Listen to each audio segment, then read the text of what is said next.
question des premières heures, ça. Et c'est pour ça que souvent, on dit si quelqu'un meurt aussitôt, il ne faut pas crier, il ne faut pas pleurer. Pour cette raison d'abord, et pour l'autre raison que ça peut être question d'un arrêt cardiaque accidentel et que l'intéressé peut commencer encore par vivre.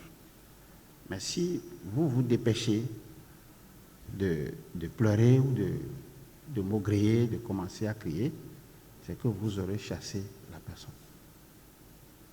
Voilà. L'autre élément, dès que vous sortez de votre chair, vous avez la possibilité de prendre des formes.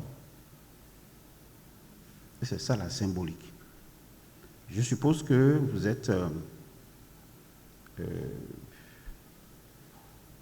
quelqu'un mort ici au Bénin a un parent du côté du Nigeria.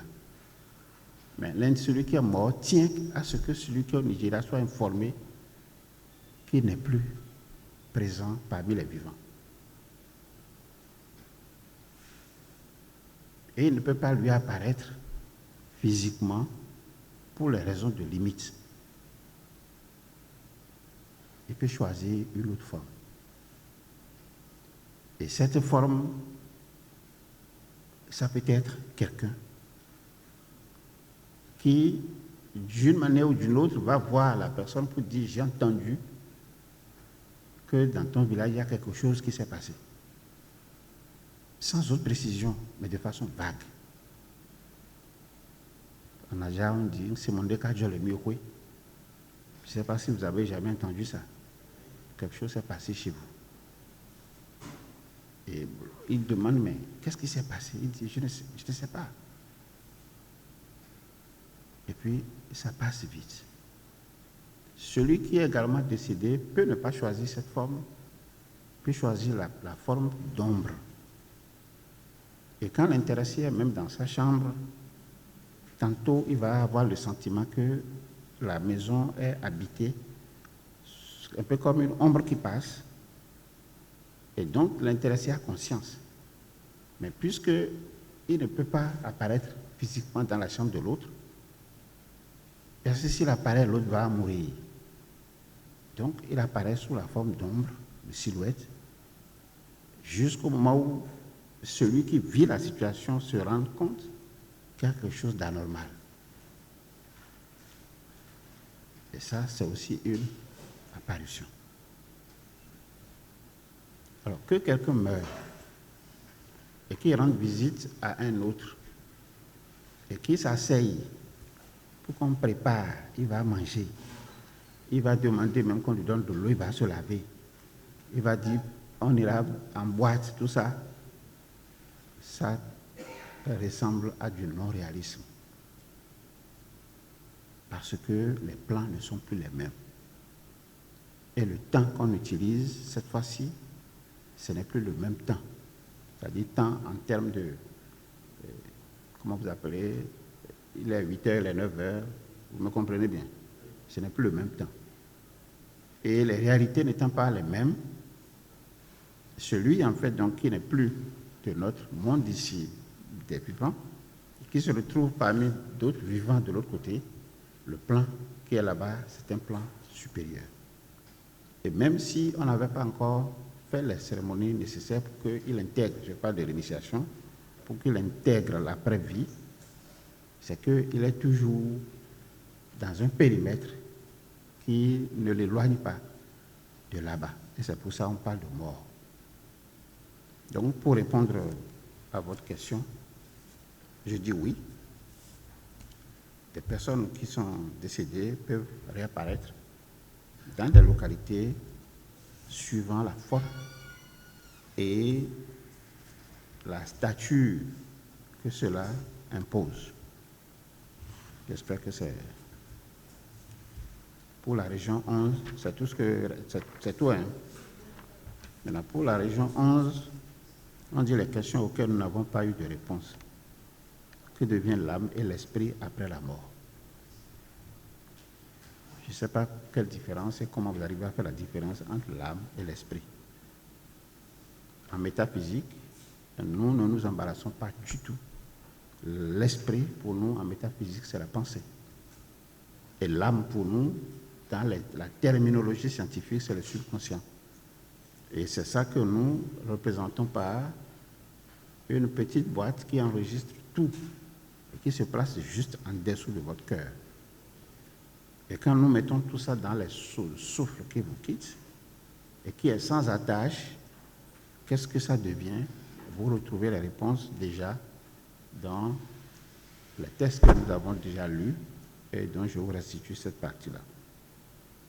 Peut-on empêcher la mort physique d'un individu? Moi-même, je vais poser la question de quelle manière on peut empêcher quelqu'un de mourir? Je ne sais pas. Puisque ça ne semble pas réel.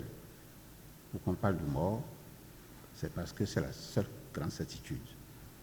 C'est-à-dire, nous sommes les prochains morts. Il n'y a même pas de doute là-dessus. Ou bien vous doutez de ça?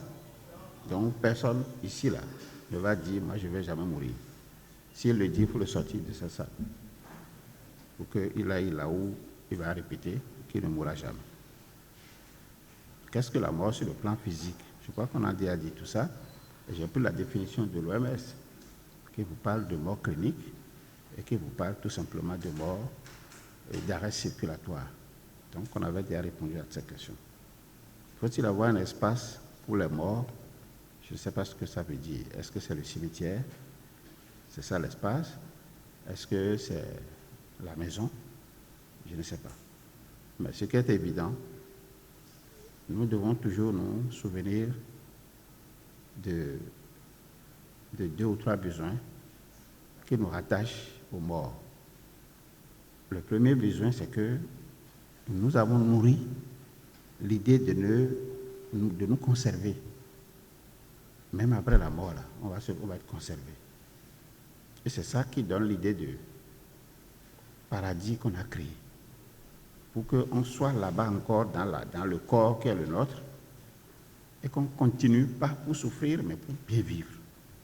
Ça, c'est le besoin de se conserver. Maintenant, l'autre besoin, c'est se protéger. Et ce besoin de protection fait qu'on a créé Dieu, nous-mêmes, en nous mettant sous Dieu et en considérant que Dieu nous protège.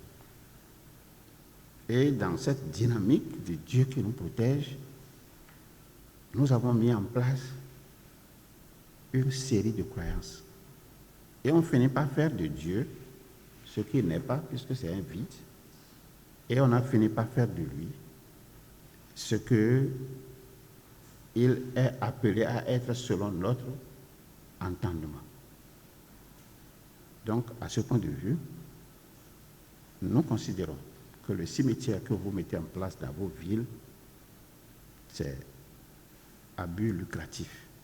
C'est-à-dire, on a rendu l'homme marchandise. On a fait de lui un objet. Et depuis sa naissance, il a été vendu.